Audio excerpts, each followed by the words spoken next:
मैं Balkhees Bano Karnataka state legislative council की member बात कर रही हूँ। सबसे पहले दावणगेरे डिस्ट्रिक्ट के तमाम लोगों को, बुज़ुर्गों को, नौजवानों को, मेरी बहनों को मेरी तरफ से बहुत सी दुआओं के साथ साथ मेरा सलाम पेश करना चाह रही हूँ। मैं यहाँ पर 8 दिन से दावणगेरे दक्षिण क्षेत्र के चुनाव के 9 तारीख को चलने वाले चुनाव के प्रचार के लिए आई थी। दौरा करने के बाद और हमारे लोगों के जोश खरोश को देखने के बाद और हमारी गवर्नमेंट की स्कीम्स और हमारे गवर्नमेंट के मंसूबे तमाम लोगों को बताने के बाद लोग यहाँ एक डिसाइड करे हैं कि कांग्रेस के फेवर में एक लहर दौड़ रही है। जैसा कि परसों हमने एक रैली जो निकाली, उसमें तमाम बुज़ुर्ग लोग, नौजवान लोग, तमाम इतनी समंदर की तरह लोगों ने रास्ते पर उतर आए, हमारा अपना समर्थन दिया। इसलिए मैं आप तमाम से गुजारिश करती हूँ कि हमारे वोट को बंटने ना दें। अगर कोई पार्टी सेक्युलरिज्म के आधार पर काम कर रही है, हिंदुस्तान में हो या हमारी स्टेट में हो, तो कांग्रेस पार्टी ही है। और अगर कोई पार्टी एक फ़िरका परस्त पार्टी का मुकाबला करती है तो वो भी कांग्रेस पार्टी है। आप लोगों को मालूम बीजेपी के मंसूबे क्या हैं। सबसे ज़्यादा निशाना वो मुसलमान कौम की ही करती है।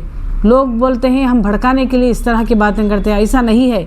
आप जैसा कि पार्लियामेंट में आप लोग उनके बयानात सुन सकते हैं, वज़ीर आज़म के बयानात सुन सकते हैं, यूपी में क्या हो रहा है हमारे लोगों के साथ बर्ताव ये देख सकते हैं। और इतना ही नहीं, इनके पिछले हुकूमत जब हमारी रियासत में हुकूमत थी उस वक्त उन्होंने हिजाब का मामला लेकर आए और हमारी ग़िज़ा के ऊपर उन्होंने अटैक कर दिया और हमारी अज़ान को खड़ाने के लिए नए नए क़ानून ले आए। ये तमाम उनके मंसूबे हैं। वो चाहते हैं कि हमारे लोग हमारे मसले इस्लाम से भड़क जाएं, नौजवान भड़कें, उनकी मज़हब को अपनाएं। ऐसा हो नहीं सकता। जिस तरह से हमारी ये जमहूरियत मुल्क है, हमारा आइन इसकी इजाज़त देता है कि जिस तरह का मज़हब हम अपना है रखें, उसी उसूल के ऊपर हम ज़िंदगी बसर कर सकते हैं। ये तमाम हमें वहाँ पर दिया है। तो कांग्रेस पार्टी हमारे आइन के तहत चलना चाहती है। इसमें हिंदू, मुस्लिम, सिख, ईसाई तमाम को ये साथ लेकर चलना चाहती है और ख़ास करके मुसलमानों को अपनाती है। मुसलमानों की बहबूदी के लिए, चाहे वो समाजी हो, इक़्तिसादी हो या तालीमी हो, कामकाज करते आ रही है। जैसा कि हमारी रियासत में वज़ीर आला सिद्धरामैया जी, नायब वज़ीर आला DK शिव कुमार जी इस बार के बजट में हो या पिछले 2013 के बजट में हो, सबसे पहले हिंदुस्तान की तारीख में रियासत में ज़्यादा बजट दिया गया है तो इन्हीं के दौर इख्तिदार में दिया गया है।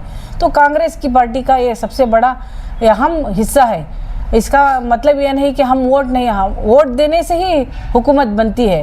हुकूमत ऐसी बनाना चाहिए जो हमारे हित के काम करे।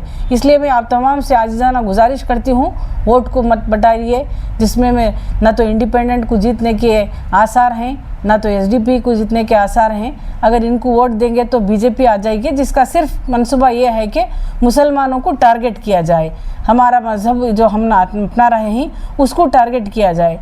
तो आप तमाम मिलकर हमारा उम्मीदवार जो सामर्थ्य शिवशंकरप्पा है, उनके खिदमात आप लोग देख रहे हैं। शामिल शिवशंकरप्पा के उनके साथ जिस तरह से प्यार और मोहब्बत से आप लोग हैं, भाईचारा इत्तेफाक से हैं, इन तमाम चीज़ों का जायज़ा लेते हुए सामर्थ्य शिवशंकरप्पा को वोट दीजिए, ना किसी दूसरों की बात में मत आइए। अस्सलाम वालेकुम।